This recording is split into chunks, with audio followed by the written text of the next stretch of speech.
Okay, we're going to go ahead and call this meeting to order. And I'm going to ask Chandra to read the Open Public Meetings Act statement, please. On Wednesday, January 8th, 2020, notice of this meeting was mailed to the press and the Current of Egg Harbor Township. Notice was also delivered that day to the Egg Harbor Township clerk and posted on the bulletin board in Township Hall. Advertised instructions for this virtual meeting were posted on our website and on social media on Friday, September 18th, 2020. Thank you. May we have roll call? Mr. Della Barca? Here. Mr. Ellis? Here. Thank you. Mrs. Gilbert Floyd?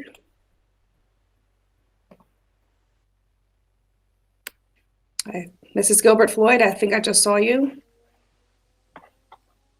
I'll give her a minute. She's motioning thumbs up, so I'll just give her a minute. Mr. Price? Mr. Price is here. Mrs. Sullivan? Here. Mrs. Summer? Here. Mrs. Salagi? Here. Mrs. Bird? Here. Mr. Castellano? Here. And I'll try Mrs. Gilbert Floyd one more time if she has audio or microphone. I'm here. There you I'm go. here. Thank you. All present. Okay, can we have a motion to go into executive, please? This is Mr. Price. I'll make that motion. I'll second it. Motion and a second. Show of hands. We'll recess to executive. We'll see you on the other side in the other meeting. Just be sure to hit your hang up. Yep.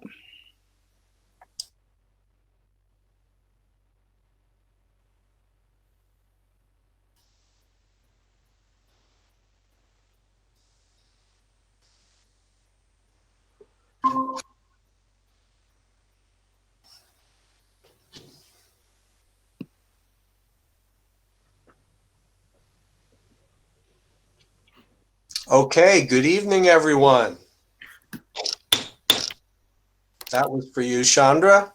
I'm Thank you. going to call this meeting to order, and I'm going to ask if you could please read the Open Public Meetings Act statement, please.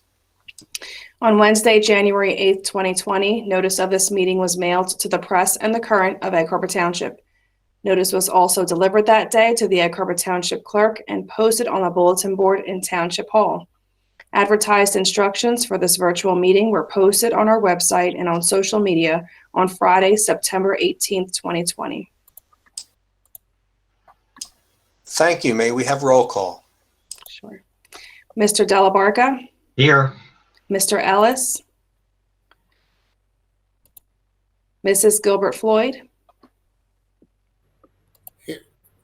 Here. Thank you, Mrs. Mr. Ellis. Ms. Gilbert Floyd's here. Thank you. Mr. Price? Mr. Price is here. Mrs. Sullivan? Here. Mrs. Summer?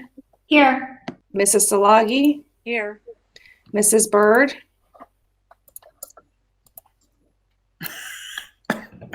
She's having She's audio issues. Attempting to call in. I see a thumbs up, but she's attempting She'll to be call. calling in if Mr. IT can let her in when she calls.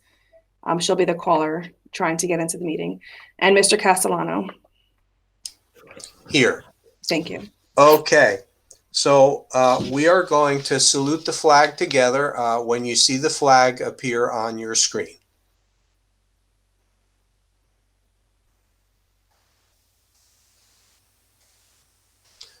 I pledge allegiance to the flag of the United States of America and to the republic for which it stands, one nation, under God, indivisible, with liberty and justice for all.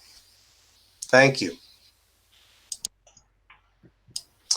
Can I have a motion for our minutes? That's 4.1 through 4.9. This is So Mr. made. Price. I'll make the motion. Second. Okay, I heard Mr. Price, Mr. Della Barca. Did I get it close? Okay. Any discussion on the minutes? Roll call, please. Mr. Della Barca? Yes. Mr. Ellis? Yes. Mrs. Gilbert Floyd? Yes. Mr. Price? Mr. Price, yes. Mrs. Sullivan? Yes. Mrs. Summer? Yes. Mrs. Salagi? Yes. Mrs. Bird? Yes. And Mr. Castellano. Yes. Thank you. Okay. So I'd like to welcome everyone to our September regular business meeting. We are back. School is open. Though it's a unique year, it's a year like no other, we have open school. And it's great. It's great to be back, and it's great to be open. Welcome, everyone. I appreciate everyone being here. We have a lot to do this evening. I see our student reps are with us. It's great to see them as well. And I am at this point going to turn the meeting over to our superintendent for her report. Thank you, Mr. Castellano, and good evening, everyone. Welcome to our first board meeting of the new academic school year. I really hope that you've been following along with our live meetings and my weekly district newsletter so that you're updated with all that's been going on in our school district in this very odd time in education. We have been working very hard to follow the New Jersey Department of Education Road Back to School guidelines while in this pandemic, and also adhering to our state statutes and our board policy, all while protecting the health, safety, and welfare of our staff and students, and of course, providing our students with a thorough and efficient and equitable education. I'd be remiss if I did not recognize our central office staff, our directors, supervisors, principals, assistant principals, who unselfishly have shared their efforts and contributed to a smooth opening and efficient daily operations of our schools each and every day. As I stated last week, school began with professional development for our teachers during the first week of school in the areas of virtual teaching and learning, Google Classroom, which is our platform, and the importance of equity. Our students arrived in the virtual learning world on September 8th, and teachers spent that first week of school or so to focus on our mission statement word, embrace. Our conversations were centered on learning about each student and their immediate interest, and time was provided for students to express themselves and get to know their teacher as well as their classmates. We worked on returning students to school, and we did just that on September 14th when we implemented phase 1 that includes servicing students in need of special services. Our preschool inclusion, preschool disabled, and multiple disabled classes are up and running in all of our buildings with a smooth transition back. This includes an operational plan that is inclusive of health and safety measures for both students and staff in the classroom as well as our school buses. Please be reminded that videos are available on our school websites for parents and students to learn more about expectations for programs and their schools.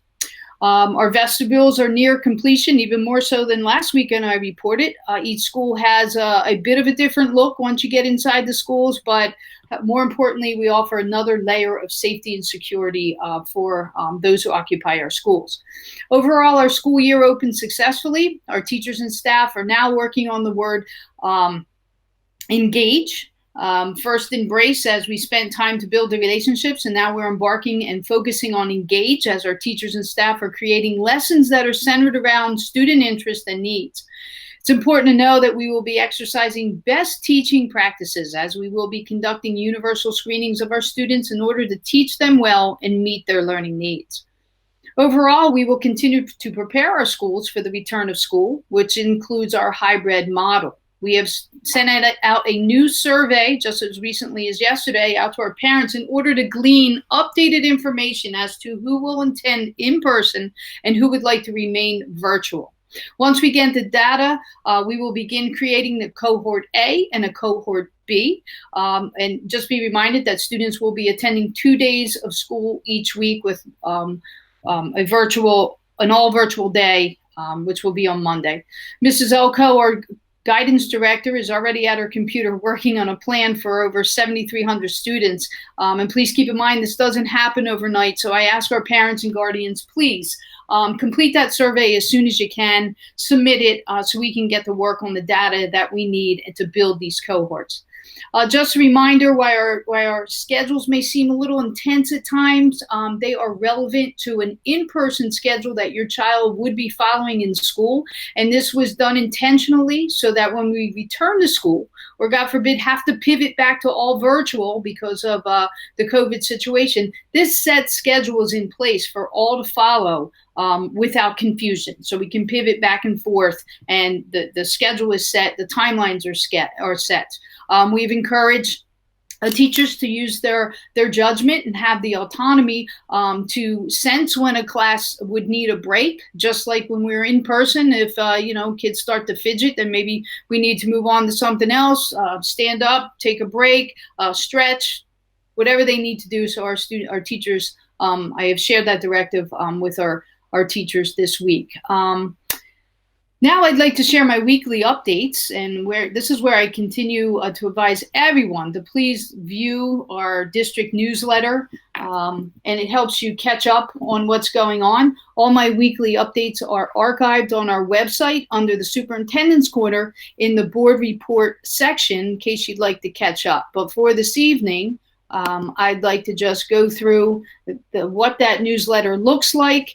Normally in person, I would be standing on the floor and presenting a video of all the great things that are happening in our schools. But I think this is working nicely as I provide the current reality. And in this section here, I explain how we're embarking on the word engage. And if I could see that, guys, that's really small. You really tested me here. But anyway, the first section talks about our current reality, and each week I put up there a different letter and try to give everyone an update. But you can keep scrolling through. So it goes to the next section. This newsletter gives you information on our Google Classroom codes and the classroom video resources that we have. Keep going. You just click on some of these items and you'll be able to get to them. This newsletter is also based on our student learning goals. As you can see, student achievement, which is one of our, is goal number 1. And we highlight the Google resources for students and parents so they can be successful in their achieving their education. The town's registration continues to be open. However, space is limited, but we encourage parents who need those services from 7 a.m. to 5:30 to contact our Talents department. Under climate and culture, we discuss how the culture of our schools includes our school improvement efforts to increase student achievement for all students. And with every hand together, we're providing those relevant learning experiences for our students. We focus on the word embrace, as I discussed earlier. Also, moving on to our Pledge of Allegiance, we highlight every day our Pledge of Allegiance, and we have a child, a student, or one of our faculty members participate in saluting the flag, and we post that every morning on social media. Our EHT district welcome mat, if you're tuned into our social media resources, you will see that we are highlighting our new faculty and staff, and each week I add another 1 or 2 staff members to the list, but Mrs. Mullen has created this innovative welcome mat, and we have a listing of all our new teachers and staff. So hopefully you got to meet them through there in a sense, because as you know, in person, we have those folks attend our meetings and we have them stand up when I read their name. So this is just another way, another personal touch as best as we can in this situation. School messenger reminder, make sure that all our parents and guardians have linked into our school messenger, and this is where we are communicating with our parents when either there's an emergency or some information that you need to know or do, such as this survey. Our EHT parent portal, hopefully by now, most folks are signed into the parent portal. But again, if you're not, please, there's information here. We need for you to get into the parent portal so you can know what's going on. It's through an Infinite Campus school management system. And this platform will assist you with learning about your students' grades and activities in the classroom. Okay. We have resources here from the New Jersey Department of Human Services, and we highlight some programs that parents could just click the links and have resources for their students. Keep on going.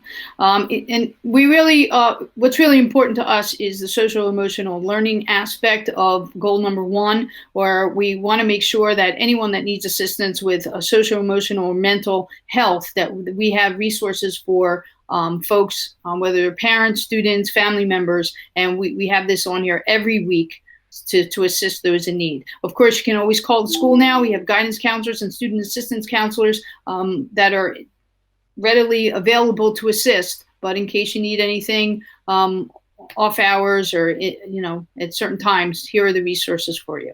Every Hand Together, pursuing public health. This is an initiative led by Mr. Santilli. It started last year, where he has guests that have been brought into the studio, and they discussed many topics regarding health, safety, and social emotional health. And this week we highlight the EHT sisters who speak about their virtual learning experience. We have the Umflit girls here, a junior and a freshman in our high school. If you'd like to tune in to hear about their experience, that's right there for you. Moving on to community partners, which is our 3rd goal. Right now we have an initiative seeking alumni. Anyone who attended our schools, we'd like to hear from you and hear what you're doing, and we're going to highlight you on our alumni page. Comcast Internet Essentials are offered to our school community. Anyone who is having difficulties with the internet or would like to log on and have cable service, here's a link for you to contact Comcast for assistance. We have a link here about Everyone Counts in Census 2020. We list our job openings as we move down. So this comes from our HR department, our transportation department, how to become a substitute with Egg Harbor Township School District. Our meal distribution information regarding our food services. As you know, we have 3 pickup sites. We are delivering into almost 18 neighborhoods. That all occurs on a Monday, and we're up to about 10,000 meals that we are serving in our community, for our school community. There's information there for sites. Also, the Atlantic County Food Bank has resources. We have information here for our free and reduced meal program. While we are in virtual teaching and learning, and I know students, obviously aren't in the schools. If you feel that you qualify for free and reduced meal program, please register now. So when we get back to school, that we do have accurate counts. All right. So it's very important that we know who qualifies and who needs those services as soon as we can.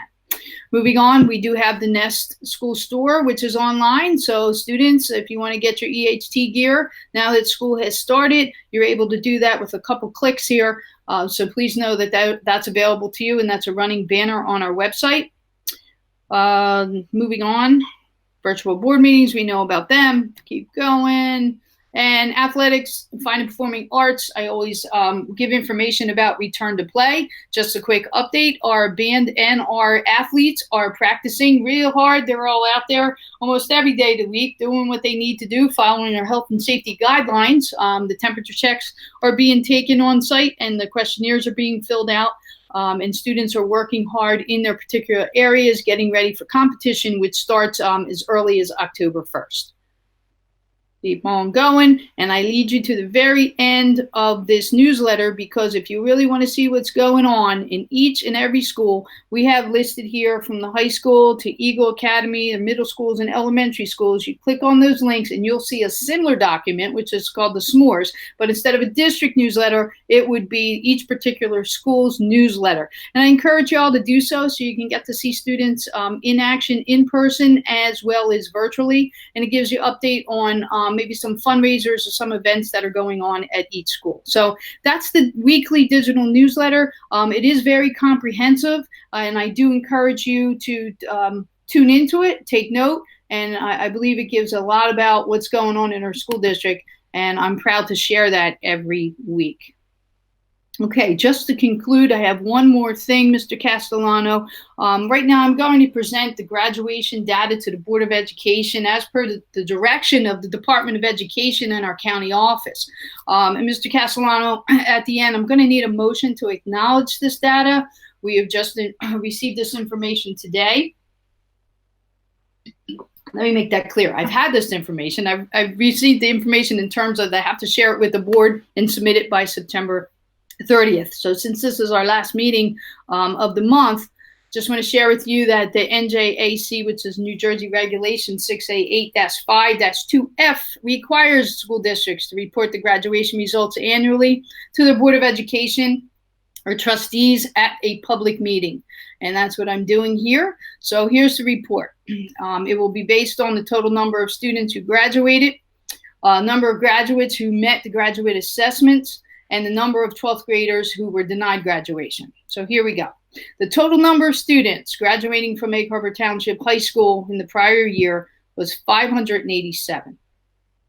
The number of graduates who met the graduation assessment requirements by A, passing a substitute competency test were 207. And this involves the PSAT, SAT, the ASVAB, and the AccuPlacer.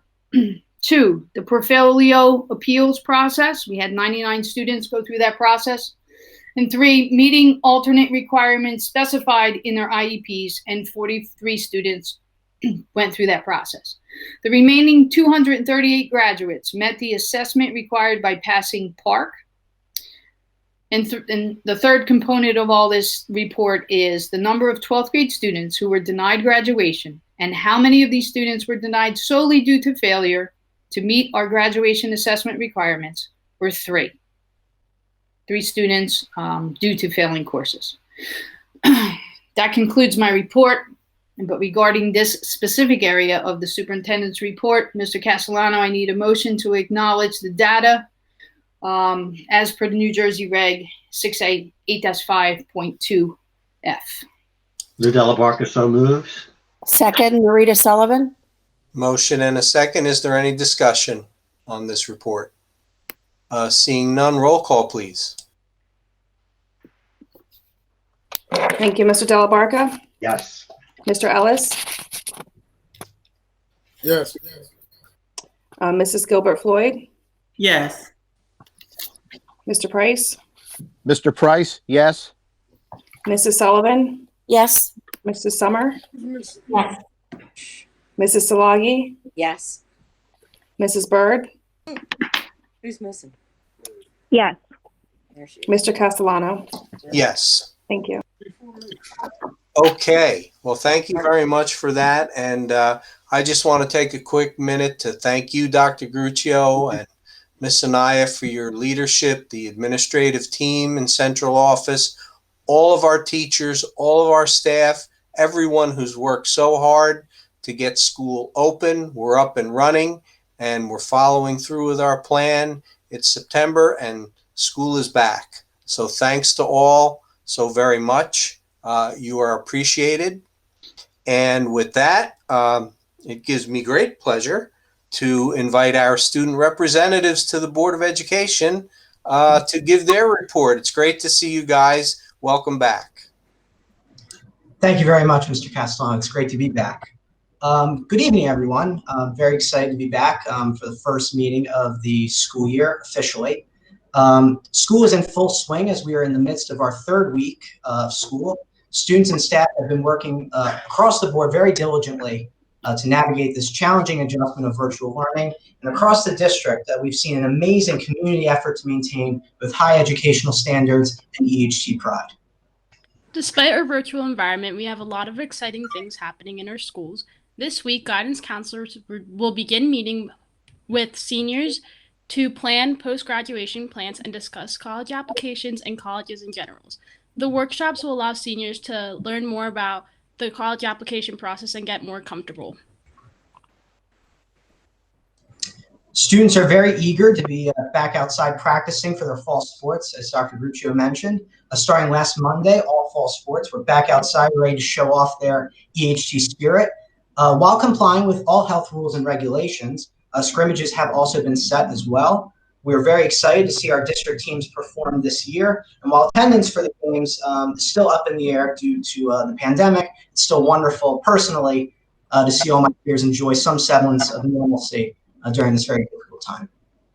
The EHT school district continues to show its commitment to the students in the district by providing nutritious meals for all. The meal pickup times are Mondays from 7:30 to 11 a.m. at Davenport, at the high school, and at Alder. There's also a delivery option. There are 10 meals per student, and they are free for all. At this time, Gabby and myself would also like to take a brief moment to recognize and thank Mrs. Leanna Mullen, the communications director for the district and one of the communications teachers at the high school, who's really done a phenomenal job at posting helpful videos on YouTube for assisting students and families in the community in navigating all the new tools that we will be using online for this school year. I am excited to announce that the EHT School District has partnered with the CIEE program once again to give scholarships to our students studying abroad in the summer of 2021. If anyone has any questions about this amazing opportunity, they should check out the Language Department's website or speak to Dr. Schreiner. Students by now should have acquired the textbooks that they will need for this school year. All staff at all of our schools have done a spectacular job of organizing textbook pickups and making sure that all social distancing was enforced. I would like to especially thank the staff at Miller and Swift schools, whom I am told had to endure some pretty heavy rain during their pickup. They did a really great job. While this is certainly not the way we envisioned the 2021 school year, we are confident that we will continue our tremendous pride and unity. We want to thank all the teachers and administrators for their hard work and terrific transition into this school year. Gabby and I look forward to working with you and keeping you all updated on the current events in our district, and we thank you all for your time. Very good. Excellent. I want to thank you both for a wonderful report. You touched on so many things. I want to echo, a sense of normalcy. We're getting there. And We are. thanking Mrs. Mullen, absolutely. She just works magic. And, I want to thank the staff in our district providing those meals. That's just so important. But great reports. And, I want to just extend on behalf of the board, best of luck to all of our students for this school year. And we're really looking forward to a good year. And we wish you all the best. And so thank you for a great report and thank you for being with us. And at this time, we are going to go to our first public comment period. Our first public comment period is on agenda items only. Comments are for 3 minutes. We do need a name and an address. Please remember we cannot discuss personnel or litigation. And should there be a complex question, it may be necessary for a member of our administration or staff to get back to you with the answer.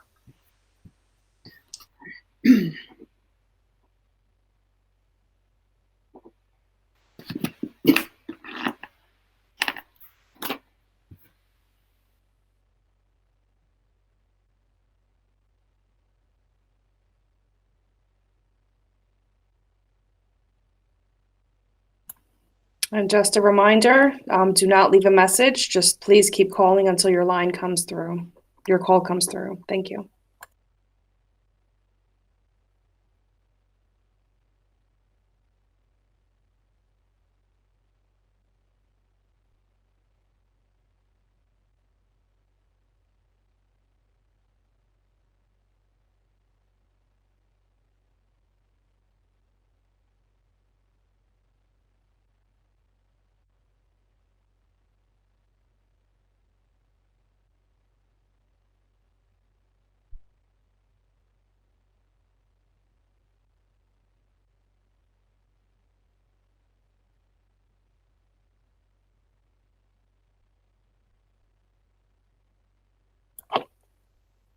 Okay, you are live streaming. Please repeat your name and address, please. Amber Umflett, 6512 Mill Road. I spoke to speak at last week's board meeting session about the turf, and I commended the board on their strategic planning initiatives to get the turf fixed. I was a little bit dismayed at the end of the board meeting to find out that some were thinking that maybe we should money elsewhere. I'd really like for the board to opt into that option and to invest it into the turf.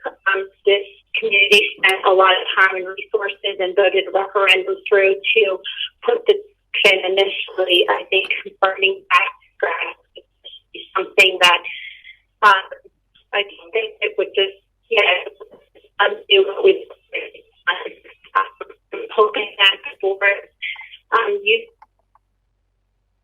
old and make it on the community they were doing. Well, thank you, I appreciate your time.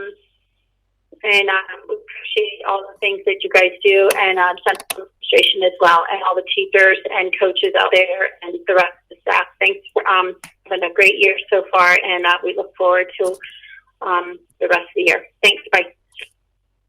Thank you. Thank you, Mrs. Umflett, very much.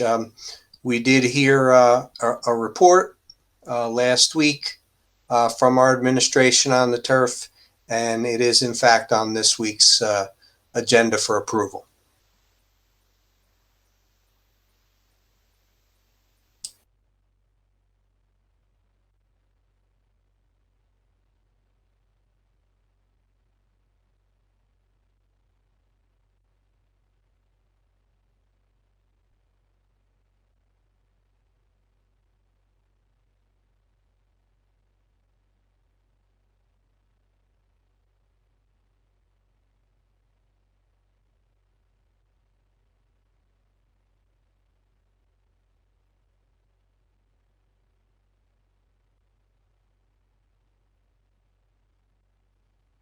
Mr. Castellano, there was a public comment messaged to me for somebody at work. I'm not sure if it's appropriate for me to read it out. Do you have a name and address? I'm not familiar with the address, but I'm sure we can look it up. It's Miss Dina Dans. And it was messaged? Text messaged to me. Okay. I think we know who that is. Okay. Okay. That's fine. One is not board agenda related. Actually, you know what? Both of these, I stand corrected. Both of these are actually not agenda related. So we will hold off until the second meeting if that's appropriate. That's actually not. Well, so there's two questions, but they're not agenda. Sorry about that. So what we can do then is you can call us in on the second one, and if you're not able to, then we'll respond to the text questions at that time, if that's all right with everyone. All right?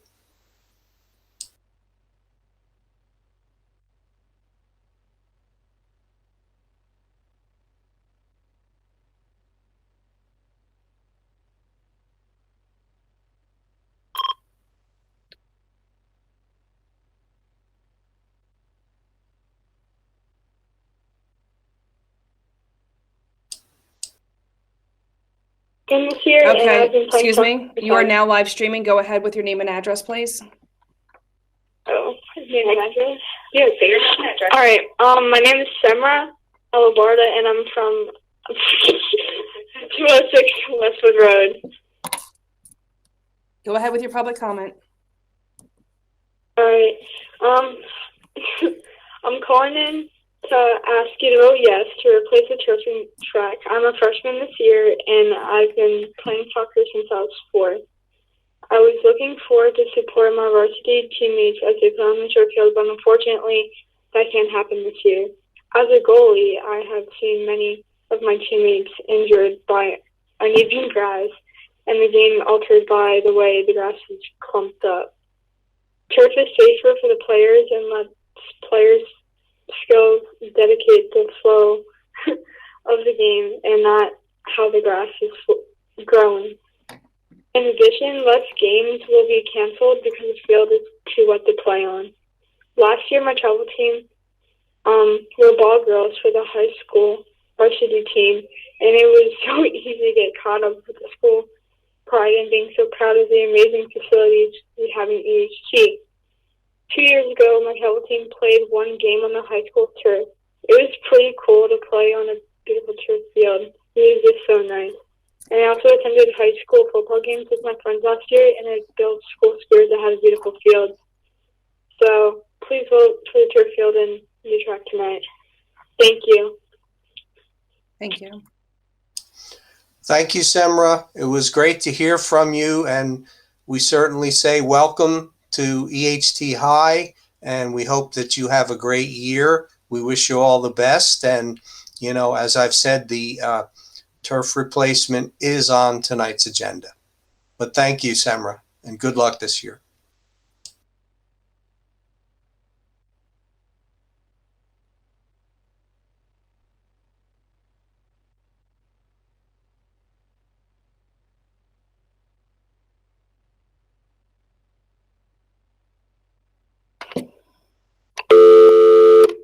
You are now live streaming. Go ahead with your name and address, please. My name is Vernon Cruz. My address is 102 Cathy's Lane, Egg Harbor Township, New Jersey, 08234. And go ahead with your public comment. Okay, I've had an incident with my son being dropped off to the wrong address, and my individual concern has not been addressed by the individuals I've reached out to. I'm here addressing the board as an individual to see that these concerns of mine are addressed immediately. So the next comment I'm going to say is the email that my wife has sent to Sandra and certain members of transportation in reference to this incident. And the email reads, "This letter is in reference to an incident that had happened to my son, Colton Cruz, on Thursday, September 17th, 2020, and the events leading up to this. Due to the abundance of schools and bus routes, Egg Harbor Township Transportation has contracted Shepherd Bus Company to complete my son's school bus route to Davenport. This entire week, my son has been picked up or dropped off 30 minutes to 1 hour later than scheduled, causing him to not only be late to school, but also caused me to worry about the unknown. As a parent, I entrust this organization and the Egg Harbor Township Board of Education to see that my son is transported at the age of 5 to and from school in an organized, safe manner, timely manner as well.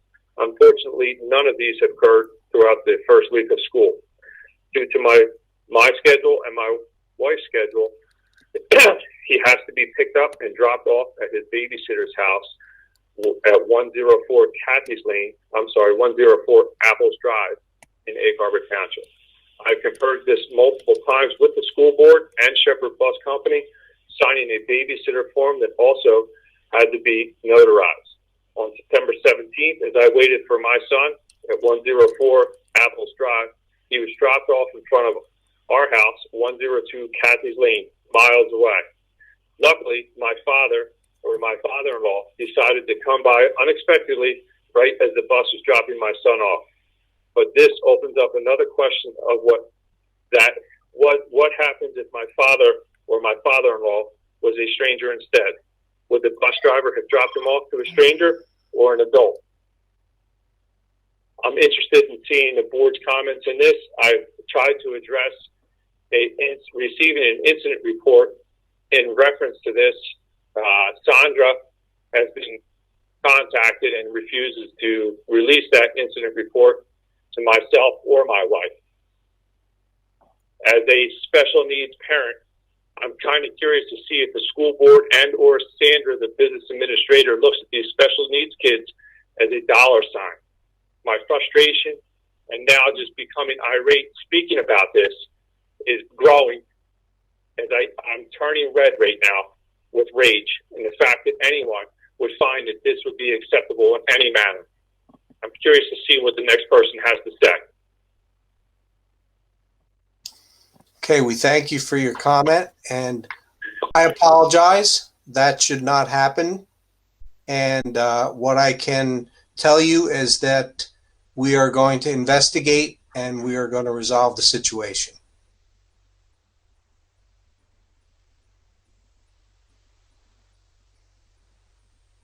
And with that, we will go to our next caller.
You are now live streaming. Go ahead with your public comment.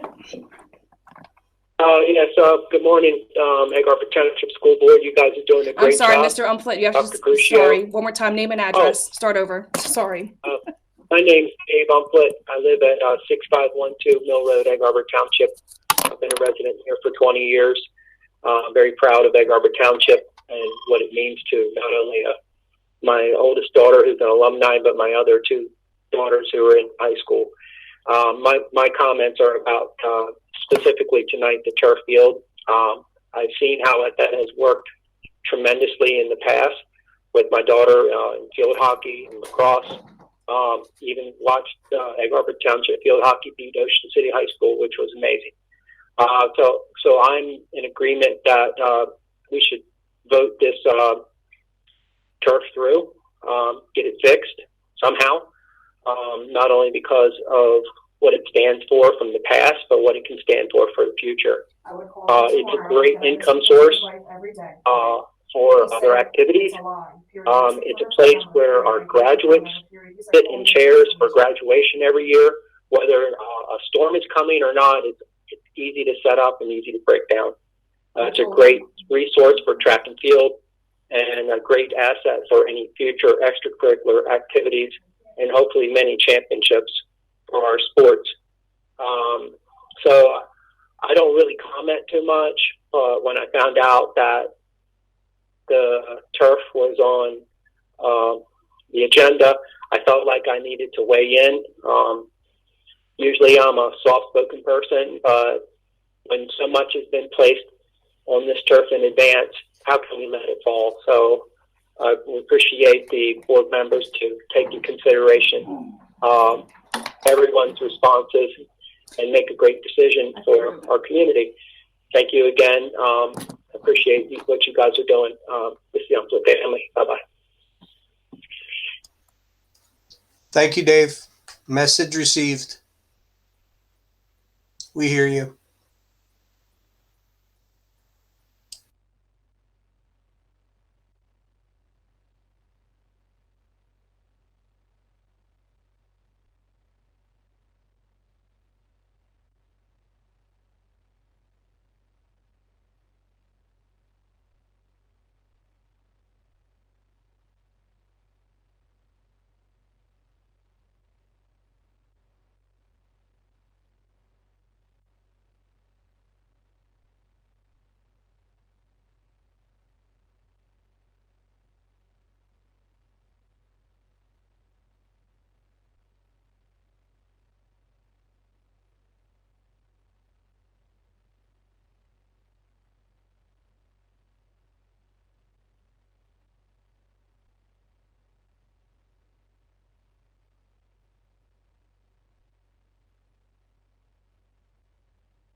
Okay, you are now live streaming. Please state your name and address. Hi, Suzanne Griffin, 232 Heather Croft. First, I want to say to Mrs. Mullen, you are a rock star. The videos that you put up and all of the different help that you put out there for the parents and the kids has just been amazing. But I'm actually calling more because of the issue with the turf field. And I'm just hoping that you guys can vote yes on that. You know, the kids that play on this, the athletes, they're students too, and for some of them, this is like their classroom. Not to mention the loss of revenue each sport loses by not having the fields open from ticket sales, concession stand, merchandise. That's how our athletes, how we fund things for our you know, our kids, our teams. I know that there's reports that have been done and different stuff out there, you know, in the netherworld, but you know, the field is closed, and there are people saying, "Oh, but it's still safe." But if it's safe, why is it closed? And if it's not safe, it really should be fixed. I know that, you know, my son is out there for football and track, and you know, I want them to be safe out there. I don't want to see, you know, kids getting a lot of injuries because of the worn down areas, and just really hoping that you guys will, you know, consider all of that, especially, you know, the revenue and, you know, what the student athletes need. They, you know, like I said, this is their classroom too. So just hoping you guys can vote yes. Thank you. Thank you. Thank you very much for that comment. And again, you know, message received. We hear you.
Okay, you are now live streaming. Please state your name and address. Hi, this is Kim Minshaw, 115 Sandbar Road. Go ahead with your public comment. How long will the hybrid learning last once it begins from October 26th until when?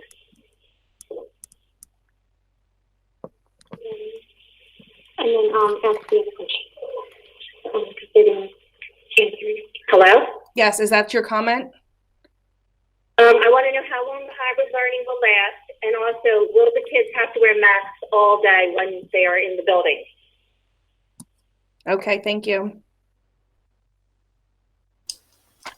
So I'm gonna toss this one over to our superintendent. I think our hope is that we would transition to regular full-time learning as soon as that's possible and practicable under the circumstances, depending on the situation and the guidance from the state. And, you know, that's certainly our hope. But I'm going to turn that over to Dr. Gruccio for further comment. Yes, Mr. Castellano, you pretty much hit the nail on the head there. We are following the New Jersey Department of Education's Road Back to School guidance, and what we've created, very similar to many other large high schools and large school districts, is that hybrid situation, hybrid schedule, which will go into play October 26th. How far it will last, we're going to have to wait and see, and to see if the governor is going to open things up more, if he's going to allow the capacity to increase. So we're just hanging our hats on that. In terms of masks, yes, students and staff need to wear masks to school. Yes, I mean, exactly. The hybrid is as a result of the number of people we are allowed to have in the spaces. So that will change when the governor allows more people in spaces. Correct. And us being so large, this is what we created and we agreed upon. We have another caller. Okay, you are being live streamed. Go ahead with your name and address, please. Hi, this is Marielle Edelot Webster at 2 Lewis Drive, Edgewood Township. I am a proud alumni of Egg Harbor Township Schools, class of 2000. And I wanted to hope that everyone votes yes tonight for the turf field. I would love to see my former kindergartners graduate on that beautiful field, just like I did 20 years ago. Thank you so much. Thank you. Thank you. We hear you.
The lines have been clear, Mr. Castellano, if you want to go ahead and resume the meeting.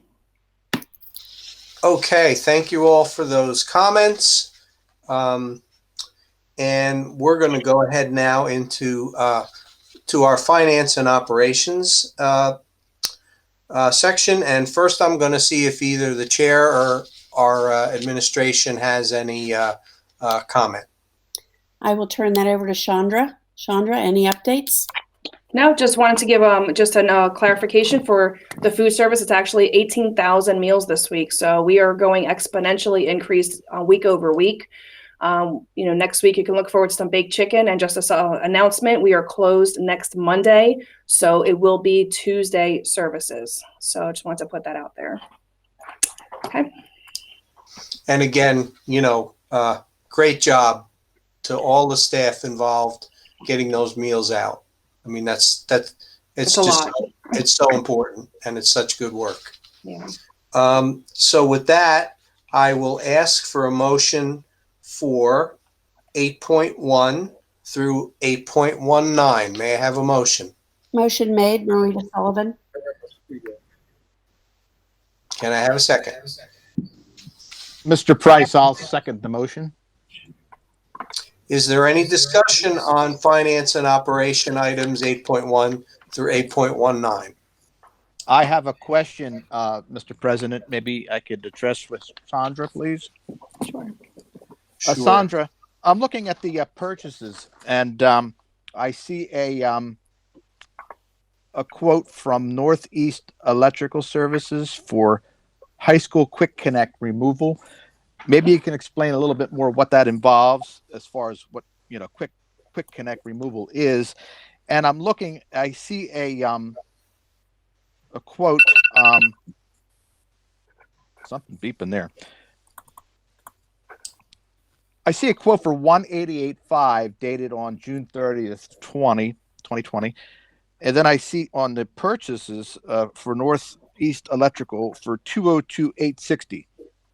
So on their quote, it says not to exceed 188.5, but yet on the purchases, it looks like it's the same company at 202,860. So I guess that's two questions. Sure. So the purchases you're referencing, is I just pulled it up, is on the 6421 item number 8.2. That is for, if you look at the detail, it says for the quick connect as well as transformer and panel at the high school IT room upgrade. So there are multiple things in the attachments making up that 202 number. So that's the easy one. Regarding the quick connect, we did talk last week, and we changed the proposal from being an estimate of 188 to a flat 188. So it's not an unknown amount. And it does have the details in there, removing connections from all switches and connection boxes and lights in the high school areas listed. So it's a bigger job to basically work on the wiring within the high school. Any other discussion on finance and operations? Anyone? Okay, seeing none, roll call, please. Oh, was there one? No. Roll call, please. Mr. Della Barca? Yes. I have a question. Oh. I have a question. Sorry. Oh, okay, I hear a question. Go ahead. Sorry, maybe I'm frozen. My question is about the turf. I've noticed a lot of people in the community were asking questions about our practice fields. Is there any way, or is there any room in the budget that we're setting aside for turf to maybe tweak the plan a little bit? Maybe not use like the colored track that matches our school colors to have more money for the practice fields, or is it all set in stone? Thank you. The practice fields is a separate project altogether, another couple $100,000 later. It is a separate project. To say there's money left over, we have money in our capital reserve for capital improvements. That is not necessarily a capital improvement, meaning continuing what we've already have in place and maintaining it. It is actually a new project. It was taken out of the budget for 1920 and 2021, both years actually, just because of affordability. But it is something we will be bringing back to the 21-22 budget as just we have it on our radar. It's just a matter of when it comes to cutting and prioritizing, that's just been getting cut. So. Is there any other discussion? Listen, we've talked about, we have capital needs throughout this district. We know it. We do. It's across the board. We know we have capital needs in this district. Is there any other discussion before roll call? Seeing none, roll call, please. Sure. Mr. Della Barca, I did get your yes vote. Yes. Mr. Ellis? Yes. Mrs. Gilbert Floyd? Yes. Mr. Price? Mr. Price, yes. Mrs. Sullivan? Yes. Mrs. Summer? Yes. Mrs. Salagi? Yes. Mrs. Byrd? Yes. Mr. Castellano? Yes. Thank you. Okay, thank you, everyone. We're moving to curriculum. There's only one item, but I'll ask if the chair or any of our administrators would like to comment on curriculum. So I have nothing to add at this time. I will pass it over to Mr. Santilli. Thank you, Ms. Summer and Mr. Castellano. There is no update at this time, but I certainly do look forward to seeing and meeting with all of you in October. Thank you. I do like the fact that we are approving some trips, and, you know, as our student rep said, you know, we are slowly but surely getting back to some semblance of normalcy. So it's nice to see some trips on there. Okay, so I am looking for then a motion, please, on 9.1. Also move, Liddell Barca. I'll second. Motion and a second. Any discussion? Seeing none, roll call, please. Mr. Della Barca? Yes. Mr. Ellis? Yes. Mrs. Gilbert Floyd? Yes. Mr. Price? Mr. Price, yes. Mrs. Sullivan? Yes. Mrs. Summer? Yes. Mrs. Salagi? Yes. Mrs. Byrd? Yes. Mr. Castellano? Yes. Okay, we're now going to move into personnel. I'm first going to see if Dr. Charlton has any comments for public session for us. Thank you, Mr. President. I do not have any updates outside of the confidential issues we discussed in personnel. So tonight you'll be taking action on items 10.1 through 10.7. Okay. Then I'm going to look for a motion on 10.1 through 10.7. This is Mr. Price. I'll make that motion. Second, Marita Sullivan. Is there any discussion on personnel? Seeing none, roll call, please.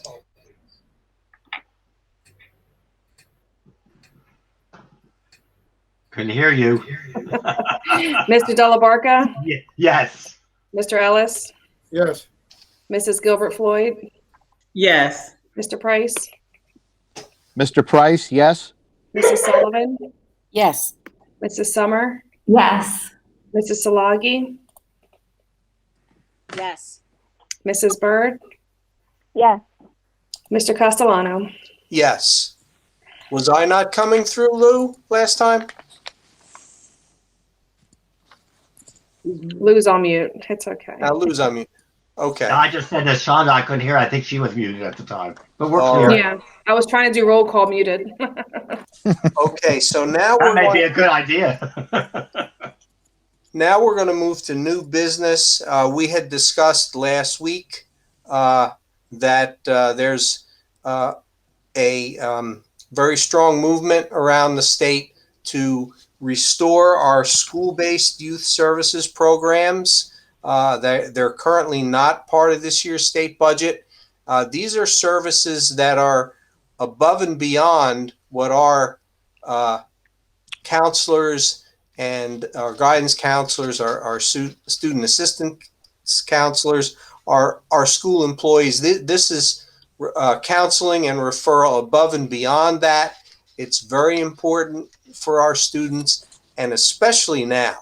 So what we have is a resolution, and so I want to thank both Chandra and Christy for teamwork, working together to put this resolution together for us, which basically calls on the state to reinstate the funding for this for school-based youth services. So with that, I'm going to ask for a motion, please. To Delabarka moves. Oh, okay. I'll second it, Mr. Delabarka. Motion and a second. Is there any discussion? Pete, I'd like to just comment if I might. This is Lou Delabarka. Again, we had a New Jersey School Board county leadership meeting yesterday. And again, the new governmental relations person was at our meeting, John Pushman from school boards. And just to support what Pete just said, school boards really made a big push for this to be reinstated. And he said in talking to most of everybody in state level, all the people who have to vote, that looks like it's going to go through. It will be reinstated to the Division of Children and Family Services budget, not to the school, back to our particular school budget. But at least the whole idea is it looks like it's going to be reinstated. The governor wants it done, and they're under discussion. And he did say resolutions should be done at board meetings, so I support it tonight. Very good. Any other discussion? Seeing none, roll call, please. Mr. Delabarka, Yes. Mr. Ellis,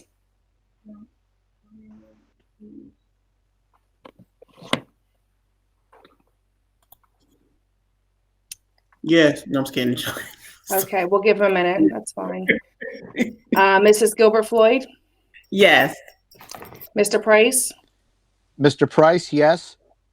Mrs. Sullivan, Yes. Mrs. Summer, Yes. Mrs. Salagi, Yes. Mrs. Byrd, Yes. Mr. Castellano, Yes. and Mr. Ellis. Is he back? He may have stepped away. Okay. So we will also not present at this time. Thank you. All right. Thank you all on that. Now, before we go to communications, we have old business, which is to finalize our board goals. We've discussed this over a series of several meetings, and we put a draft out for our discussion at our last meeting. We have that on the agenda, and we did have a board member send in some proposed alternate language. So, you know, I just think it's important that we work together. You know, I believe we do have consensus on what we want to do.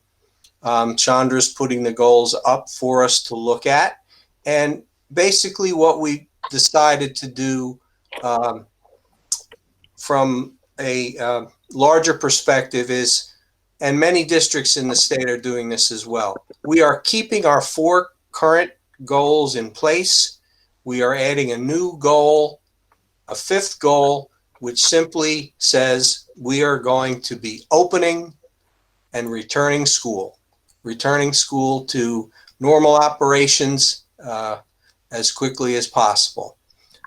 So what I'm, before I ask for a motion on what's here, I'm just going to see, I asked Chandra to send out, there were some revisions. I asked Chandra to send those out to everyone via email today.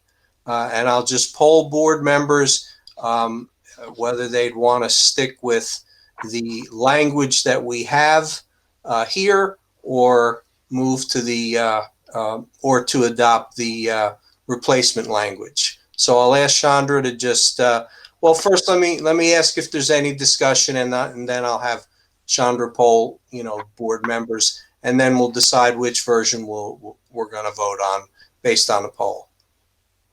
Is there any discussion? Mr. Castellano, can we get the fiscal up so that we can see the proposals? Because right now the first goal is up.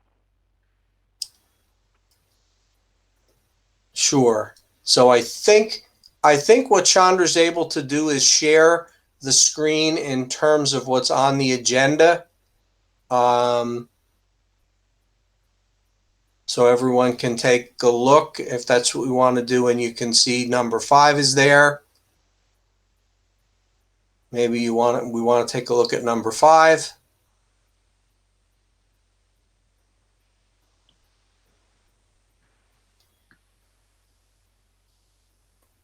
Do you see 5 now? Yes, okay, thank you. Okay, is there any further discussion, board members? I see Mrs. Sullivan. Yes, please. My only comment on this is I still believe we do not need to change our goals at this time. We made a policy on what we were doing during COVID, and our goals that are already in place should pick right back up when we get back into school full time. So I'm still not really in favor of approving any new goals right now. We usually do this during our retreat where all of us are in the same room. We can discuss the words, how we want it presented. So that is still my feeling now. Thank you. Any other comment? Okay, I'm going to ask Chandra then to poll the board if we're going to stick with the language from that we reviewed at work session and that's in the agenda tonight, or if board members want to consider the alternate language. Did you want me to show both, Mr. Castellano? I just realized I had the one up, or how do you want to do that? I can read it out loud. I'm going to share it because I was reading it. Sure, let's share. Absolutely. Just because I'll put them side by side.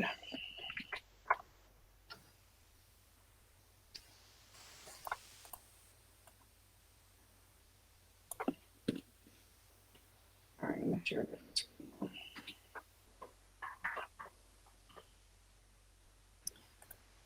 All right, pull up. Give it a minute. My window. I want to share that. Okay. So. All right, so can you see those two? The one is the current language, and the second is the recommended language for discussion. So the straw poll, I guess, will be vote 1 or 2. Would that be fair?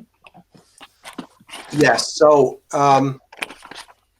one being what's in board docs now. Correct. And 2 being the proposed amend language. So yeah, we'll poll the board on Mr. President, This is Lou. Sure. Just a question. I have no problem with maintaining what we've already approved, but I also have no problem with adding number 5 to that at this time. Okay. So, I mean, to me, that maintains what we already did and just add this new, because this new one really is just a support of our administration to get our schools open. exactly right. So what we're asking is, do we want to change the wording from last week? So the top is what we reviewed last week and what is in board docs, and the bottom was submitted by a board member as a suggested alternate language. And we're polling the board now, but I think Tamika has her hand up.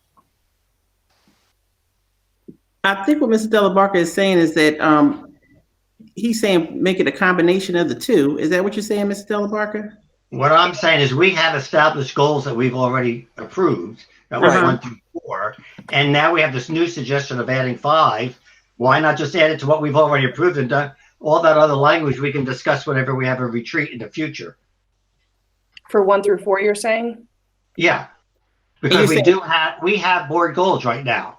But number 5 doesn't bother me if we add it to what we already have established at this time. And then when we have a retreat, if we want to revise all the other language, which we should be doing in a retreat anyway for the future, and do that at that time.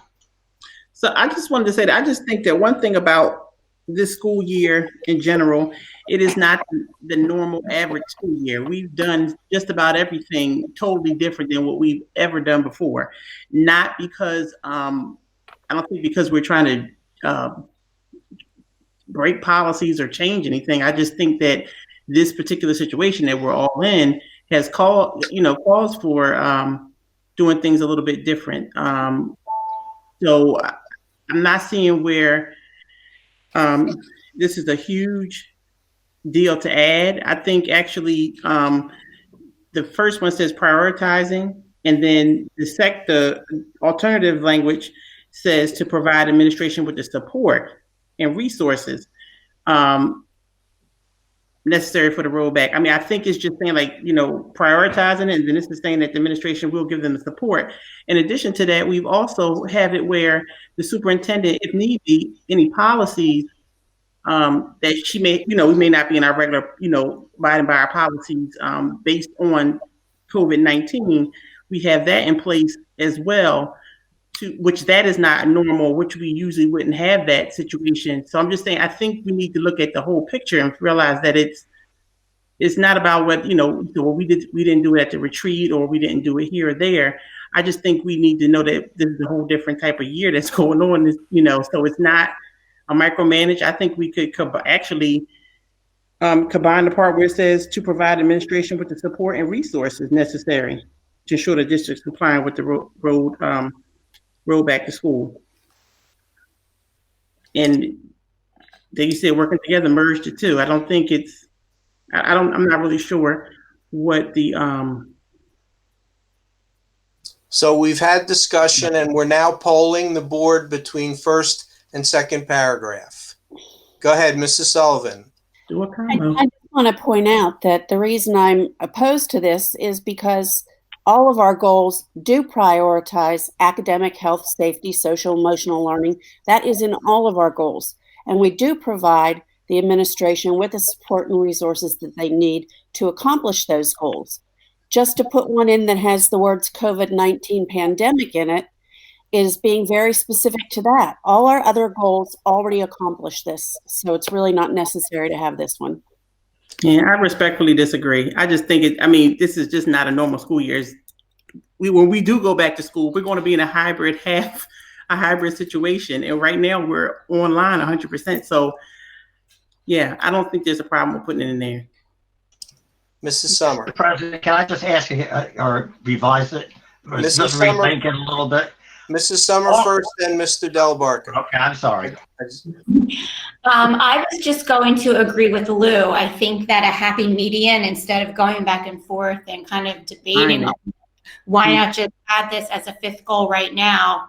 And when and if the situation changes, then revise the language. Okay. And thank you, Amy. All I'm trying to say is we have established 4 goals. This number 5, if we want to add that tonight, it doesn't bother me. It's up to the board on wherever we vote. But the regular goals, not revised or edited, the established goals should remain as they are. And then if we add this to support the administration, that's all I'm questioning or recommending. That's fine with me. But I don't want to think it's the time to edit the original 4 goals at all. I don't want to see that happen tonight. Okay, well, so that was what we had on for last week, and they were really just wording changes. But it, whatever the pleasure of the board is, I think we should, we need to wrap this up this evening and move forward with, in fact, doing the work of road back and opening schools. So how about I put out for a suggestion, we leave the first 4 goals as is, and we go with goal number 5, paragraph 1, as it appeared on our agenda last week. That seems to be the compromise that we're all looking for. So the first 4 remain as is. The 5th one will be as originally drafted, as we saw last week, and that will be what we go with. Can I see some hands? That seems to be what Lou is saying. Okay, I see. I see 3, but I also can't see. I got to put Bird back up here. Mrs. Bird back up here. Mr. Price, I have my hand up. I'm not sure if you can see me, but I have my hand up. Okay. I also, Mr. Castellano, I had my hand up earlier to make a comment, but I don't know if you can see me or not. No, I can't. Go ahead. Okay. Yeah. So I apologize for interrupting. I think that it's a great idea just to keep the first 4 as is, no change of language like Lou had suggested and some other board members agreed. I also think that we could combine the other board member and these 2 goals right here are they essentially have the same goal in mind. We could just combine. I mean, we could say to provide administration with the support and resources necessary to prioritize all academic health, safety, blah, blah, blah. It's saying, I mean, our goal is the same. We want to support our administration and our teachers and our students. So we all want the same thing. It's really just semantics. So I know that we have a ton of people listening in to this call right now thinking like, this is such silliness, can we move on to other things? So absolutely. I'm totally fine with, either one here. And, whatever the board wants to go with, let's do it. Let's just move on because we need to get down to the business, like you said, and we need to let parents who are listening in, they're probably tired after a long day. They don't need us going back and forth about this goal. So all right, whatever everyone wants to do, let's do it. So here's what I'll propose then. Let's combine this and make it 1 paragraph. This is Mr. Price. I just have one quick comment, Mr. President. We just want to make sure, in my opinion, that we don't prioritize goal number 5. In other words, they're pretty much run in and out along with each other, but I don't think it's necessary to make sure that it's a prioritized goal. It's just so that it's part of the goals. That's my comment. Mr. Castellano, it's Barbara Salagi. Sure. The only word I don't really care for in the first is prioritize, because it's not the board's job to prioritize. It's the administration. And this is the board's goals. That the prioritize could be in the district's goals, but not in the board's goals. Well, So let's take it out. if you want to combine them, that's fine, but I don't want it to come off seeming like it's the board's job to prioritize. Well, remember now, the board decides the what. The administration decides the how. So I believe we do set priorities. So, but I'll go ahead, Mrs. Gilbert-Floyd. I do agree that we do establish the what. And I do, if we want to make sure that it's a priority for the rollback, I think we should do that. But I also think that what Ms. Bird said about, sitting here going back and forth over a word. I think if we take out prioritize, take prioritize out. I mean, I think that our district and our administration is going to, prioritize. Okay, so let's clarify it then. Do we want to take prioritize out or leave it in? I'm leaning towards leave it out. I mean, what do you think? Yeah. Leave it out. Why don't we put provide instead of prioritize, and we're done. Right. Yeah. Provide. All right. Yeah, and it's a done deal because we, like you said, we got other things. There we go. Let's get this over with. Even though, All right. Let's get this show on the road. Is important. It is a priority. Beautiful. See? It deserves a discussion now. There's some good teamwork. All right. Can I have a motion and a second? Hold on. Let me stop presenting. I'm going back to the other mode. 4 goals as is, our old goals, plus that 5th new one as amended. Lou Delabarca, I'll make the motion. Ms. Floyd was second. Beautiful. Good work. Any further discussion? Let's have roll call on that. Mr. Delabarca? Yes. Mr. Ellis? Yeah. Mrs. Gilbert Floyd? Yes. Mr. Price? Mr. Price, yes. Mrs. Sullivan? Yes. Mrs. Summer? Yes. Mrs. Salagi? Yes. Mrs. Byrd? Yes. And Mr. Castellano? Yes. Excellent. Good work. That's teamwork. So next under communications, we have a new board calendar. And then finally, I'm going to see, Lou, if you have any further NJSBA updates. I know we have workshop coming soon. Yes, of course, that's a big thing, and I hope we all can attend that in October.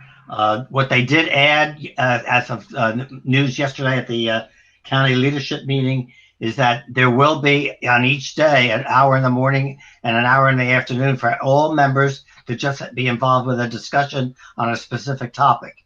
And they're in the process of selecting the topics. So there should be about 6 topics over the course of the 3 days, and anybody who are members will be able to participate. I think it's a nice idea. And the topics, of course, are going to be about the pandemic and opening and budgeting and all the topics we're talking about. As I mentioned, the new governmental relations director for school boards is John Pushman, and we met him yesterday.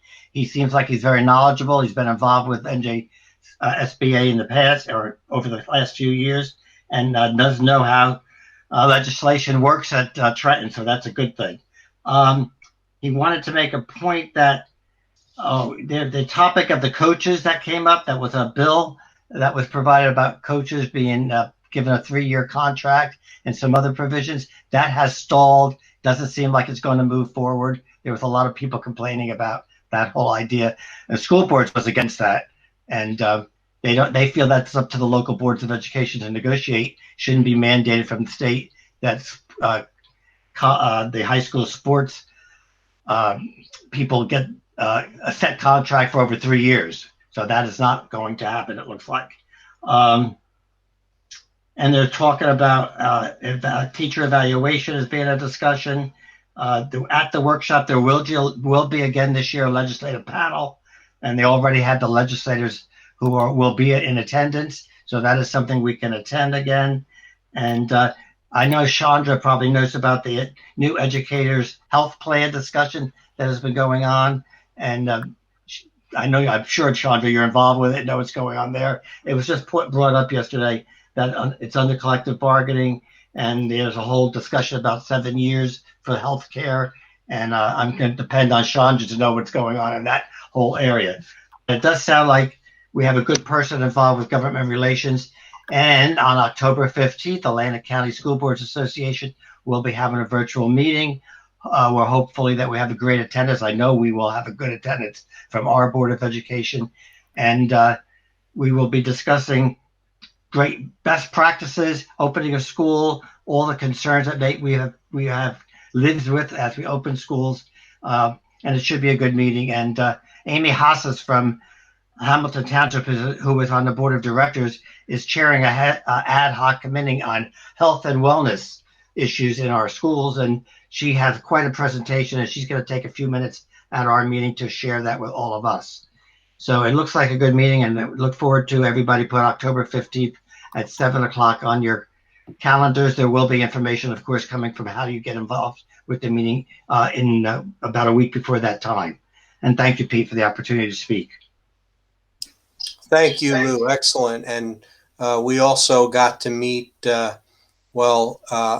I guess, be introduced to John at his first time chairing a legislative committee meeting 2 weeks back. And I've been working with John for, I guess it's about 10 years now on the legislative committee. So they made a very good choice.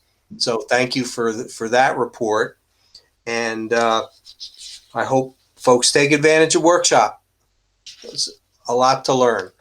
So at this point, we are back to our second public comment period, which can be on any topic. Again, I'm going to remind everyone, comments are limited to 3 minutes. We will ask for your name and address for the record. We cannot discuss personnel or litigation. And if we have a complex question, it may be necessary for one of our administrative staff to get back to you with the answer.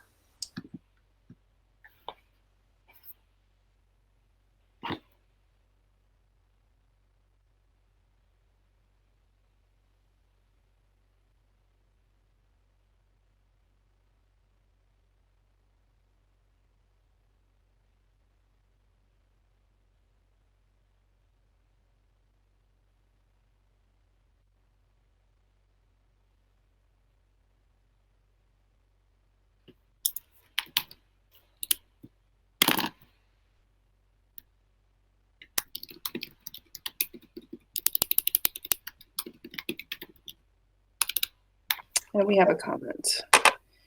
Go ahead, name and address, please. Amber Uplet, 6512 Mill Road. Go ahead with your public comment. Hi guys, again, sorry about another 3 minutes of your time, but I just wanted to again comment about your board goals, and you may have thought that was time wasted, but I disagree. I feel that was a collaborative effort to come up with a great board goal, and I think that it is one step of working together. I agree with both sides. I think that, collaboratively together, both your board goals were good, but, these board goals are close to my heart, so I got to comment on them. I think, Ms. Floyd, that, you're prioritizing is correct, but you prioritize the what, not so much in a statement. And I think that, so I think that, you touched on that, and I think it's important. But I think just remembering that, superintendent and her administration, she does a great job of, coming up with some great things for you guys to approve and to move the district forward in a positive direction. So I just wanted to let you guys know that I enjoyed sitting here listening to the conversation that you all had, and I actually enjoyed watching that all come to a yes vote. So thank you so much again, for all that you guys do and for working together. I know our kids appreciate it, and it's good for the community to see that. So don't feel that time wasted was wasted, because it wasn't. It was appreciated. Thanks. Bye. Thank you. Thank you. Thank you, Amber. We appreciate those comments very much.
There are no other callers, and it's been a minute since I spoke too soon.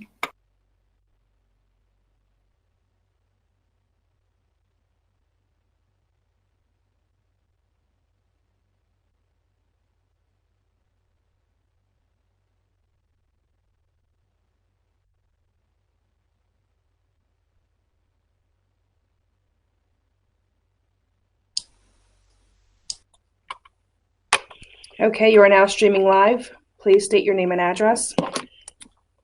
Stephanie LaGreca, 118 Leo Avenue, Egg Harbor Township. Go ahead with your public I called comment. last week. Sorry. I called last week and I brought up the kindergartners and the scheduling and the breaks, and I did not feel like my question was answered whatsoever. I felt like I was given a sales pitch on the talents. So when I ask my questions today, please don't bring up talents. I have childcare. I have someone working with my child. That's not the issue at hand. The issue at hand is we see other schools coming back. They're not having issues. They're not having outbreaks. They've been doing hybrid, some of them doing full day, such as some of the private schools, and they're not having issues. They're not having outbreaks. So what are we doing to maybe speed up this process and get these kids back in school full time where they need to be? Because the younger ones, the kindergartners, the first graders, the second graders, there's no education going on. They're picking up minuscule amounts, and I understand that you want to prioritize health and everything. But if the parents are taking these children to Walmart, to Target, they're doing what they want to do, and they don't have a problem with the children going to school, and there isn't any effects on other schools with their children, what are we doing to push that forward and push it going through? Because at this point, there's no education.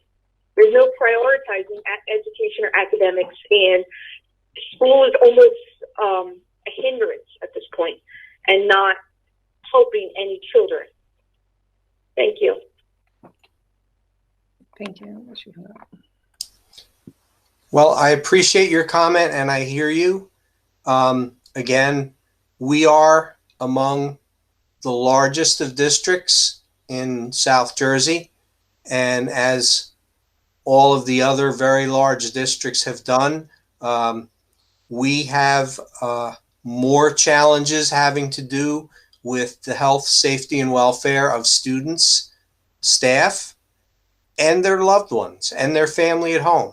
So our return to our hybrid is going to be in October. We realize that there are limits to our virtual learning, and we acknowledge that, and we're doing our best. And with that, I'll thank you for your comment. And Doc, you may have something else that you might want to chime in with. Up to you. No, you're handling that quite well. As I stated earlier in the meeting, that we are moving towards opening schools, and because we are so large, it is a lot of work, and there's a lot of steps in place. And we began yesterday with a survey that went out to the parents. That survey will close, I believe, on Thursday, and from there we have to disaggregate data. We also have to follow up on folks that did not answer, and once all that is in place, hopefully by Tuesday, we will start creating building those schedules. There's 7,300 students. Some of this has to be done by hand. It has to be done at the building level. It has to be done at the overall district level through our Infinite Campus school management system. So again, when you're a district as large as us, I hope people appreciate the time and work that goes on behind the scenes. We're just not sitting back watching the calendar and days flipped until October 26th. We are definitely taking this seriously, making sure the health, safety, and welfare of our students are in place, which is a whole other component of it, making sure that our PPEs are in, that our all of our 10 schools are marked very well in terms of directional signs and information that's needed for social distancing. That's happening each and every day. Every desk has to be, moved, and a lot of that has happened. A lot of that is ongoing, but we are getting closer and closer every day. We are get there. We want to get our kids back in school as much as the next person. But again, following the road back to school plans, we have to make sure we're able to check all the boxes and also adhere to the government orders, which is, the 50% capacity right now. So building those schedules, and making sure that we have students where they need to be on which days, and we're trying to meet that community request that families stay together. So if you have a child in middle school, in an elementary school, and at the high school, that's a whole nother section of the scheduling and the technology that we have and that we have to input, and so that it spits out to us that, a family of 3 is going to be in cohort A, and that's not mixed up. So we're trying to meet the needs and requests of our community. This all came to us through that Road Back to School plan in July, when we spent a lot of time with the 800 stakeholders who gave their input. We listened. We listened very closely, and we worked very, very hard, not only to meet the needs of our students, but to meet the needs of our parents and our community members. So I just want to make it clear that we are doing our best as quick as possible to get these students back safe, secure, and provided a schedule that they can follow, that they can adhere to, and that makes sense to them, where they can receive their education. And again, we are working with our elementary teachers, having meetings with the different groups, and listening to their concerns, and trying to make it a more pleasurable experience for parents and students, particularly in the kindergarten and first grade areas, where I know it's difficult for a kid to sit there, but if there's breaks that are needed, teachers are given have that autonomy to do that. And again, we're doing our best. When kids come back to school in person, the first couple of weeks in the normal arena or the normal school year, there's some tweaks that have to be worked out, and some learning procedures, if you will, that kids have to learn and know how to do. This is a little different. I get it. And my heart goes out to all. But I just want all to understand that we are doing our very, very best each and every day. Thank you. Thank you. We do have another caller. Okay, state your name and address. You are live streaming. Hi, my name is Brandy Earl, 114 Pine Ave, EHT. I actually disagree with the caller before. I think the kindergarten teachers are doing a bang-up job, at least in my daughter's class. They are working their hinds off, and the kids are very engaged all day. My only question is when they go into the school, are they staying in the same class with the same students? And then is the teacher going to have half of the kids in front of her and the half that chose to stay home? Are they going to then be trying to field both of them under that circumstance? Thank you. Mr. Castellano, I can answer that. Sure. Yes, they'll be going in. They'll have the same teacher. Half will be going in person, half will be virtual at home. When the students are in person, they will have that teacher. The students who are that would be the cohort A. Cohort B will be working on some independent work, and the teacher will catch up with them later on in the day. And then it switches. Then B comes in and A is home. Okay. And we don't have another caller on the line, but I do have those other messages that came earlier today. Yes, Mrs. Dan. Mrs. Dina Dan's Absolutely. address is 4023 Fernwood Avenue. So her questions are staff parking and visitors spots at Slayball Primary specifically. There was a parent complaint today. I guess she heard a parent complaint today about the parking. And when is the board going back to live meetings? And that was that one. She can see your faces, but she'd rather have it in person. Those are her two comments. Very good. We'll look into the first, and the second one we'll talk about in just a minute or so. Do we have anything else for public comment?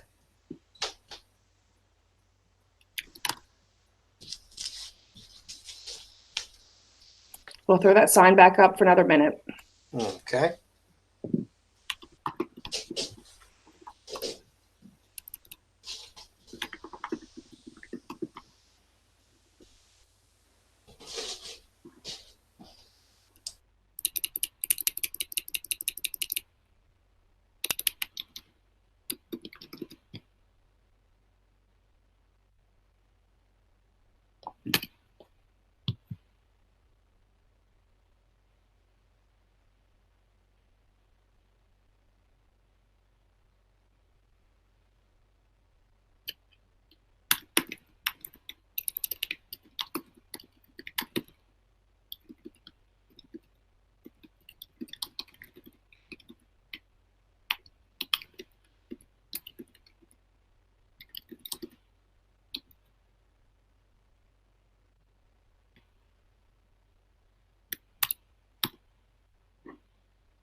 Okay, it's been up. I think it's safe to resume the meeting.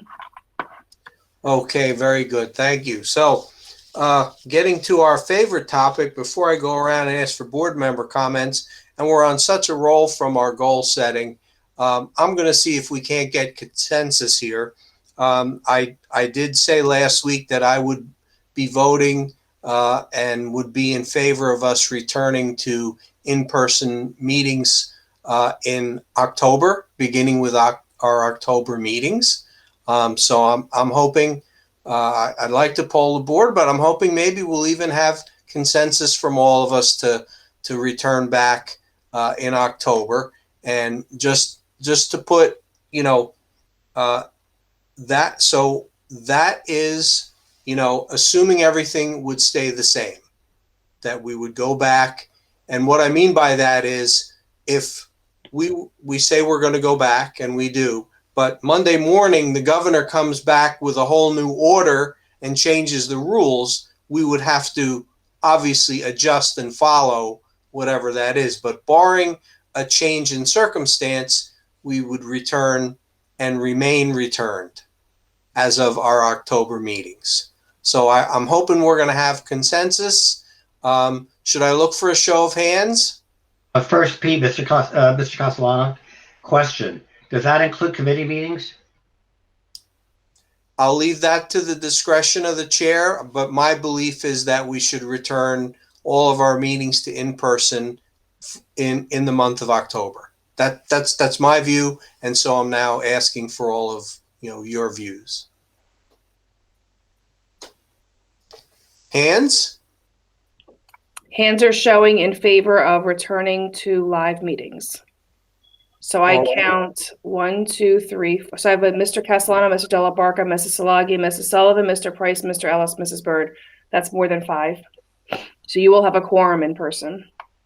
Okay. And the reason I'm agreeing, Pete, is that we do have students in school and teachers in school in October. And that was my thing all the other times when I disagreed. So since we have students in school, time to go back to in-person meetings. Perfect. Good work. Good work, everyone. Thank you. So at this point now, I'm going to go around for board member comments, and I'll start with Lou. We're going to go right in order. Any comments? You probably heard enough of me tonight. I just want to congratulate and thank administration for all the work they did regarding the turf and the track, and the fact that we have had a proposal tonight and we have passed it, and let the public know that we will have a new field and new track in the near future. And I think that's great news for the evening, and something good that came out of our meeting, in addition to all the good consensus that we did as board members. Everybody, great to see you. I look forward to seeing you in person. Very good. Thank you. Mr. Ellis, any comments? Just want to comment, make a comment to the staff. Hang in there. This too shall pass. Keep up the good work. Also glad we're back in meeting together. That's these computers. I know how rough it is on our staff, because it's definitely rough for me with this computer. So just glad to see us back in person. Thank you. Thank you, Mr. Ellis. Miss Gilbert Floyd. Me? Okay. So I just want to say, number one, I did enjoyed our meeting tonight thoroughly, and our last meeting, because I felt like there was authentic conversation and compromise amongst the members. And I just want to say thank you to the teachers in Egg Harbor Township, and the parents and the students, because it is not an easy task to run a school virtually and to teach kindergartners all the way to 12th graders. It is not easy. And I'm saying that from the inside out, working with younger kids and working in the school system. It's not easy. It's not a little task. It is a huge undertaking. And I think the administration team, because I'm sure they've pulled out a few hairs and have a few gray hairs behind all of this. And, I just want to say thank you for the patience for parents, because I know it's not easy. It's difficult. And I wanted to say that I agree with Ms. Della Barca too, with having the meetings in person. I always said that, when the children come back, then we go back, and we do have our students that are in school, our most vulnerable population. I think that, in meeting their needs, which is amazing. Kudos to those teachers and the parents. And also, I know that we're going to circle back to the dad that called in reference to his child and the situation that happened. And if he's listening, I just need him to know that, I know it's going to be addressed. And that, and also when we come back in person, and I know y'all probably say, Ms. Floyd, let it go, don't say it again, but I'm going to say it one more time. For those in the back who maybe not have heard me, when we come back and we do our health screenings and we come together, make sure that we are upfront and upright about what, where we've been, if we've traveled outside of New Jersey to different hotspots. I think that's only fair, and considerate of the others that we're working with. And that's it. And thank you to everybody. I've really enjoyed our meeting tonight. And thank you, Ms. Houck. I know people forget about you sometimes, but you're doing a wonderful job too. Agreed. Very good comments. Next time, Ms. Houck is going to be the first thank you at our next meeting. I try to spread them around, but next time she's going to be the number one because she does a fantastic job for us. Next to Mr. Price. Thank you, Mr. President. This is Mr. Price, and I just wanted to say in closing, we can't emphasize enough how important it is that that parents reach out for additional help when necessary. I mean, Dr. Garuccio has been really great. We've been helping a lot of people. I've been referring a lot of people in. There were some questions that came up about more Chromebooks. Maybe Dr. Garuccio could comment on that. And I think it's important to know that we hear you and we are listening. And you can see that. You can see that we're making progress. And looking forward to the next meeting in person. I just wanted to get a clarification. Are the public invited to attend, or are they still going to participate virtually? So I knew I threw a couple of questions out there with my comments, but again, I just wanted to get that out there. So I'll stand by and listen. Thank you. We are going to work those details out, as we get closer. Mr. Castellano. Just that piece of it, but Kim has other pieces of it. Go ahead. Well, yeah, I was just going to comment on the Chromebooks. We have them, and like Mr. Price said, if there's anyone who has any needs regarding needing a device or operating a device, please give us a call. In fact, we still have some Chromebooks sitting waiting for folks who did request them. We have them at their respective schools. So again, but we're here to help. Just give us a call or an email, and we will get back to you. Thank you. Okay. Mrs. Sullivan. There's two things that I want to address. The first one is to the public and to the board members that there's never a comment or a question that is simple or silly or unimportant. Everybody's comments we really take to heart. We listen. And sometimes you see all of us not bickering, but working things out back and forth. And then we try to come to a consensus.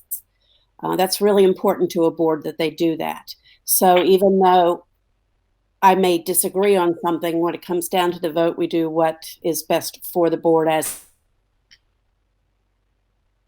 a community. So really, any board member or any community member that ever feels that they want to make a comment, but they may be judged, please do not do that. Just make your comments and the board will look into them. Now, my second thing is, our first board meeting in October, I believe, is before the children do the hybrid. Is that correct?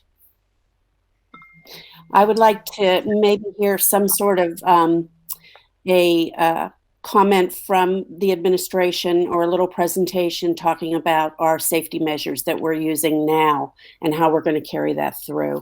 So maybe just some small, maybe a teacher speaking or, about what they've done in their classroom, just to give us encouragement for the rest of the students to come back. I think that would be great for the parents to hear that.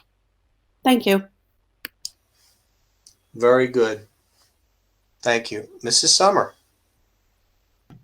So I do have a question. And I don't know if these details have been worked out yet.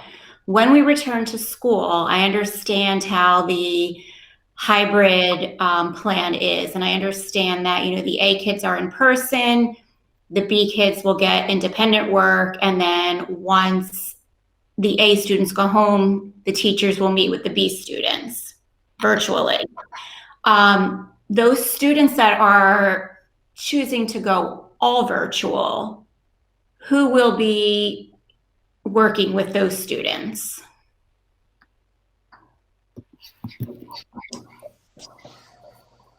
I'm going to throw that to Dr. Gruccio. I'm going to catch it and throw it to Mr. Santilli because he has the absolute more minute details on that. But I will say that the student will have the same teacher. Thank you, Dr. Gruccio. Yes, so the intent of what we built now was to be able to seamlessly pivot back to the hybrid, and then of course continue to hopefully have that same trajectory and move back to what we know as normal school and have everybody back in the classroom. Ultimately, asynchronous Mondays would still be taking place for all students, so that's an opportunity for the teacher to have their entire class there. Whether they're students that are participating in person or students that have chosen that full virtual option. In addition to that, while the teacher is working with students in person at the end of the day, let's say, for instance, in the afternoons, very similar to how it's set up now, what would end up happening is it's an opportunity for the teacher to connect with those students that are in that full virtual learning environment. And that would happen through small group instruction and so on. In addition, students will be provided work similar to students that are in person on those off days, for instance. And they also have the opportunity to, part of that will also be to watch the Google Meets that teachers should be recording, posting in their Google Classrooms to be able to also be engaged, very similar to them, like it would be when they were there in person. So if I'm understanding it correctly, the all virtual students will get no instruction until that last hour of the day. Is that correct? In terms of anything that allows for any live instruction, you would be correct, yeah. So I almost feel like those all virtual students are being penalized for choosing all virtual. I hate to say it like that, but there's no way that this is equitable in any sense. There's no way that those classroom teachers can get all that information out to those all virtual students. It's too much of a task for the in-person teachers to do that. And then again, like I said, I feel like those all virtual students, they are not going to get a quality education because there's no live instruction except for 1 hour out of every day.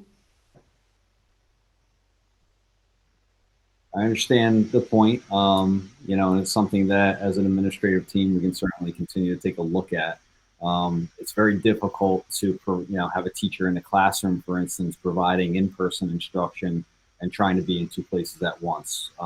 For instance, we don't have, it's not necessarily the infrastructure, but the resources, for instance, to be able to have teachers be mic'd up. When we're in an environment like this, we're all sitting very close to our computers or using earbuds, for instance. So if they were trying to live stream and students were trying to connect in, it would be very difficult for them to have the resources to be able to connect live, for instance. Oh, of course, I would never expect a teacher that is in person to live stream to those virtual students. I would never expect that. But what I'm suggesting is, just because I know that other districts are doing it, once you get the data, see how many students are choosing all virtual, see if there are still teachers that are not comfortable coming back in the classroom, and maybe those teachers can be utilized as all virtual teachers, because I feel like the virtual students deserve as much of a quality education as those hybrid students. So that's just all I'm suggesting. Okay, yep, we'll continue to take a look at the data and see what we come up with as an administrative team. So thank you for the suggestion. Very good. Very good comments. Mrs. Salagi. Just want to say good night, and I can't wait to see you all next meeting in person. Thank you. Very good. Mrs. Bird. Thank you. I also have some questions too, like Ms. Summer. I agree with her about the, children who are virtual having the same educational opportunities as the hybrid. And my school does exactly what Ms. Summers is saying. We have virtual teachers for our virtual kids, and we have in-person teachers for our in-person kids. And it works out pretty well. We are a smaller district where I work. However, I feel like we have so many awesome resources in EHG, we could probably figure something out. I'm also wondering about our neediest students, academically neediest students, our Tier 3 RTI students. That Monday, virtual Monday, is it possible for us to bring those Tier 3 students in on Mondays to get additional in-person academic help? Because they're going to need it the most. So you can't get that virtually for some of those neediest students. So to bring them in on that Monday, there's less students. We can get them live instruction and maybe fill some of these gaps on that Monday. Just a suggestion. I wanted to thank Mr. Castellano for answering the gentleman who called about his son being dropped off the bus, because I feel like sometimes callers call and they'll share something, sometimes the personal things like that, and they're met with silence.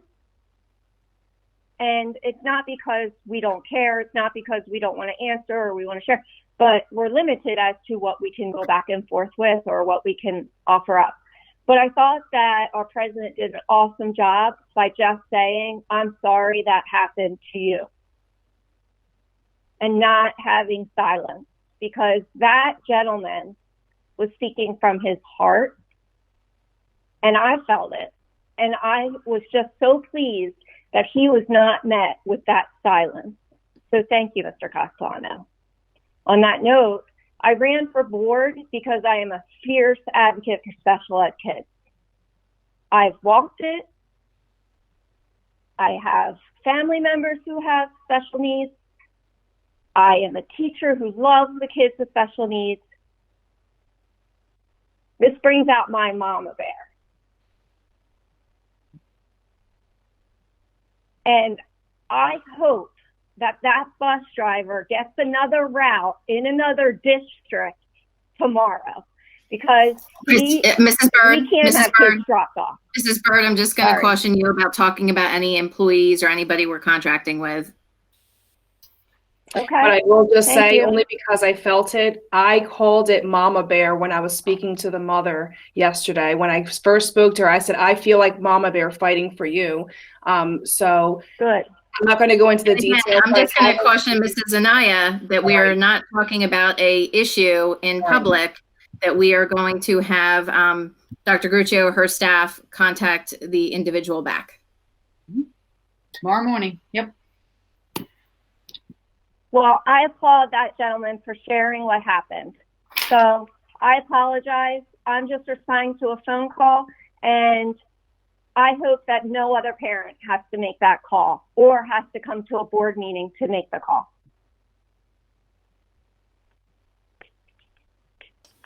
Okay, very good. Thank you, Mrs. Bird. And my only final comments is just going to be to repeat a couple of thoughts, that I've echoed through the summer.